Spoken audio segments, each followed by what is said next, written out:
제 입에서 갈고 닦은 일본어가 술술 나오자 맞은편에 앉은 그의 눈이 동그래졌어요.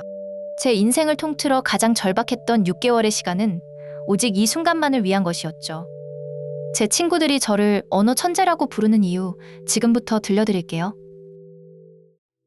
이야기는 6개월 전 꽃피는 캠퍼스가 유난히 아름다웠던 대학교 2학년의 봄으로 거슬러 올라가요. 당시 저는 학점 관리와 아르바이트에 치여 사는 아주 평범하고 삭막한 공대생이었어요. 매일 똑같은 일상의 반복이었죠. 그런 제 메마른 일상에 한 줄기 빛이 내려왔어요. 바로 국제교류 동아리에서 만난 일본인 교환학생 유키였죠. 처음 그를 본 순간 세상의 모든 소음이 멎는 것 같았어요. 순정 만화에서 막 튀어나온 주인공 같았달까요? 문제는 제 일본어 실력이 아리가토와 스미마생에서 멈춰 있다는 거였어요.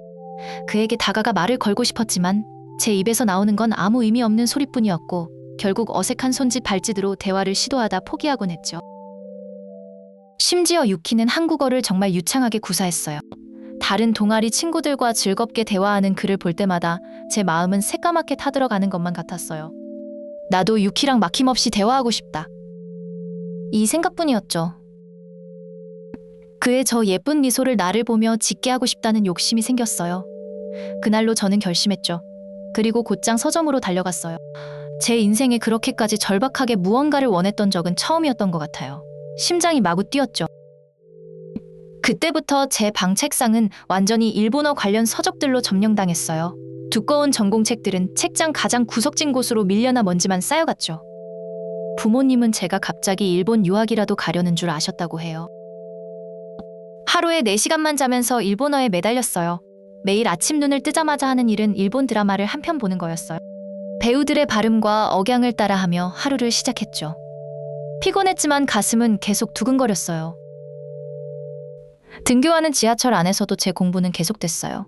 시끄러운 소음 속에서 귀에 이어폰을 꽂고 제이팝을 들었죠. 단순히 듣는 것에서 그치지 않고 가사를 통째로 외워서 따라 부를 수 있을 때까지 무한 반복했어요. 점심시간도 아까웠어요. 혼자 학교 식당 구석에 앉아 스마트폰으로 일본 애니메이션을 봤어요. 처음에는 무슨 말인지 하나도 몰랐지만 자막 없이 보는 연습을 계속했어요.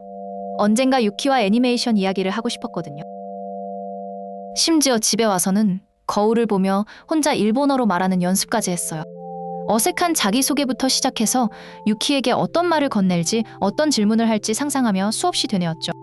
가끔 현타가 오기도 했지만 멈출 순 없었어요.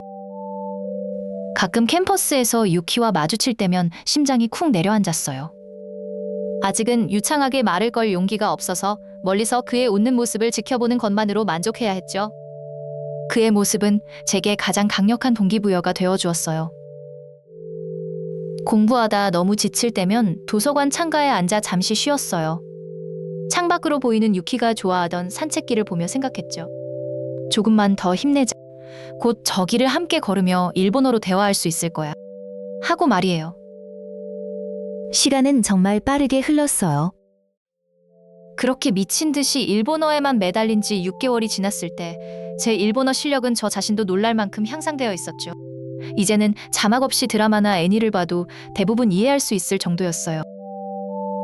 동아리에 있는 다른 일본인 친구들과도 막힘없이 대화가 가능해졌어요. 그 친구들은 제게 어떻게 반년 만에 이렇게 실력이 늘었냐며 혀를 내둘렀죠.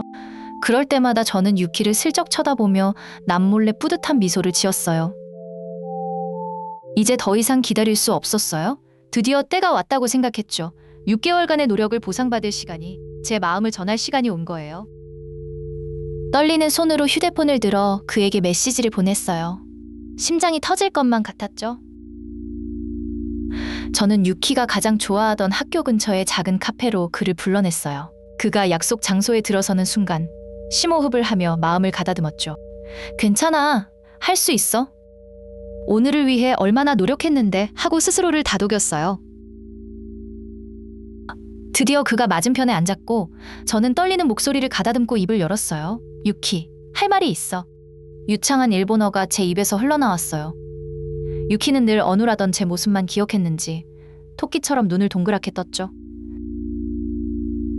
저는 6개월간 오직 이 순간만을 위해 밤새 외우고 다듬었던 문장을 제 진심을 담아 내뱉었어요. 제 인생 처음이자 마지막이 될지도 모를 가장 용감한 고백이었죠.